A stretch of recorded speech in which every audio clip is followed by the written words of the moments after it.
இன்னொரு இனிப்பான செய்தியை தமிழக உழவர்களுக்கு சொல்வதிலே நான் மிகவும் மகிழ்ச்சி அடைகின்றேன். தமிழ்நாடு பல்கலைக்கழகத்தின் சரித்திரத்திலேயே முதலாக KOW1 என்ற கோதுமை ரகத்தை நாங்கள் வெளியிட்டுள்ளோம். இந்த ரகம் 85 முதல் 90 நாட்கள் வயதுடையது, நல்ல புரதச்சத்து கொண்டது, திருநோய்க்கு எதிர்ப்பு சக்தி உள்ளது. இதனுடைய விளைச்சல் 2350 கிலோவாகும். இதில் உண்மையிலேயே நல்ல லாபம் நாம் அடைய முடியும்.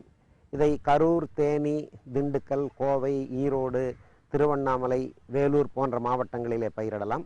குறிப்பாக மலையோரங்களில் அதிகமாக பயிரிடலாம், சமவெளியிலும் பயிரிடலாம். இதை நவம்பர் மாதத்திலே பயிரிட்டு அந்த குளிர்காலத்திலே நாம் விளைச்சலை ஏற்படுத்தலாம். அப்பொழுது உங்களுக்கு நல்ல மகசூல் கிடைக்கும். இந்த புதிய பயிரை, புதிய ரகத்தை நீங்கள் பயிர் செய்ய வேண்டி கேட்டுக்கொள்கிறேன். நம் தமிழகத்திலே பண்டை காலத்திலே தேனும் தினைமாவும் ஒரு ருசித்து உண்ணக்கூடிய உணவாக இருந்தது என்று நாம் இலக்கியங்கள் மூலம் அறிகின்றோம். இப்பொழுதும் தினை ஒரு முக்கியமான தானிய பயிராகும். TE7 என்ற புதிய ரகத்தை, தினை ரகத்தை வெளியிட்டுள்ளோம். இதனுடைய சிறப்பு, நீங்கள் இந்த கதிரை பார்த்தீர்களேயானால் தானியம் மிகவும் பருமனாக இருக்கும். இது சாயாத தன்மை கொண்டது. எல்லாவற்றுக்கும் மேலாக புரதம், சுண்ணாம்பு 2 சத்துக்களுமே இதில் அதிகம் உள்ளது. இதனுடைய விளைச்சல் 1850 கிலோ ஒரு ஹெக்டேருக்கு ஆகும்.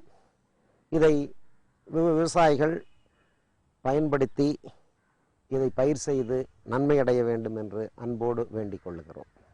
VBN RG3, அதாவது வம்பன் ரெட் கிராம் 3 என்ற 100 முதல் 105 நாட்கள் வயதுடைய ஒரு துவரையை வெளியிட்டுள்ளோம். அதை நீங்கள் இங்கே பார்க்கலாம்.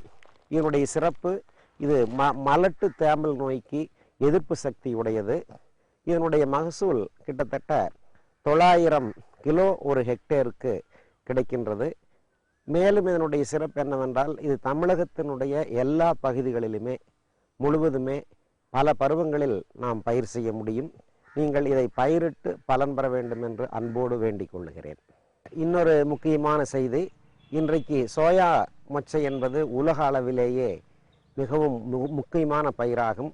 அதில் எண்ணெய், புரதம் என்ற 2 பொருள்களுமே கிடைக்கின்றது. குறிப்பாக இன்றைக்கு உலக அளவிலே அதிகமாக ஏற்றுமதி இறக்குமதி செய்யக்கூடிய பொருள் சோயாவாகும். அதை ஒட்டி தமிழ்நாட்டிலும் வேளாண் பெருமக்கள் நன்மை அடைய வேண்டும் என்பதற்காக KOSOY3 என்ற புதிய மொச்சையை இந்த ஆண்டு வெளியிடுவதிலே நாங்கள் மிகவும் மகிழ்ச்சி அடைகின்றோம். இதனுடைய வயது மிகவும் குறைந்த 85 முதல் 90 நாட்களே ஆகும். இதை நாம் மழை பருவத்தில் ஜூன், ஜூலையிலும் செப்டம்பர், அக்டோபரிலும் பயிர் செய்ய முடியும். இதனுடைய விளைச்சல் 1350 கிலோவாகும். இதனுடைய தமிழகத்தினுடைய குறிப்பாக கோயம்புத்தூர், ஈரோடு போன்ற மாவட்டங்களிலே நாம் இதை பயிர் செய்யலாம். இதனுடைய விதையை நீங்கள் இங்கே பார்க்கலாம்.